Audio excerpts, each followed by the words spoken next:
सोन्याच्या हव्यासासाठी आजीचा खून करून मृतदेह आंबेनळी घाटात दरीत फेकला असल्याची खळबळजनक घटना घडलेली आहे.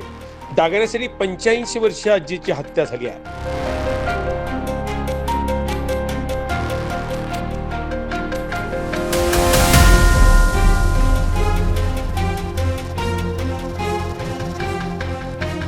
रक्ताच्या नात्यांनाही काळिंबा फासणारी आणि मानवतेला हादरवून सोडणारी एक धक्कादायक घटना रायगड सातारा जिल्ह्यातल्या सरहद्दीवर घडली आहे. सोन्याच्या दागिन्याच्या हव्यासापोटी 85 वर्षीय वृद्ध आजीचं अपहरण करून तिचा निर्घृण खून करण्यात आला आणि पुरावे नष्ट करण्यासाठी मृतदेह थेट आंबेनळी घाटात खोल दरीत फेकून देण्यात आला असल्याचा धक्कादायक प्रकार तपासाच्या दरम्यान समोर आला आहे. अलिबाग तालुक्यातील सुनंदा लक्ष्मण पाटील या वृद्ध महिला 31 मे रोजी बेपत्ता झाल्यानंतर पोलिसांनी तपासाची चक्र फिरवली.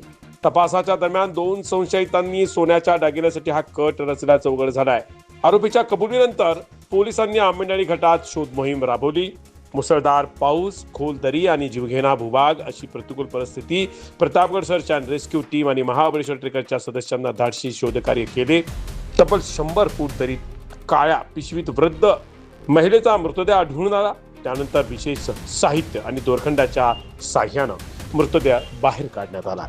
या प्रकरणी खून, अपहरण, पुरावा नष्ट करणे आणि कट रचणे अशा गंभीर कलमाखाली गुन्हा दाखल करण्यात आला असून आरोपींना ताब्यात घेण्याची प्रक्रिया सुरू झाली आणि त्याचबरोबर आरोपींना ताब्यात घेण्यात आलेला आहे.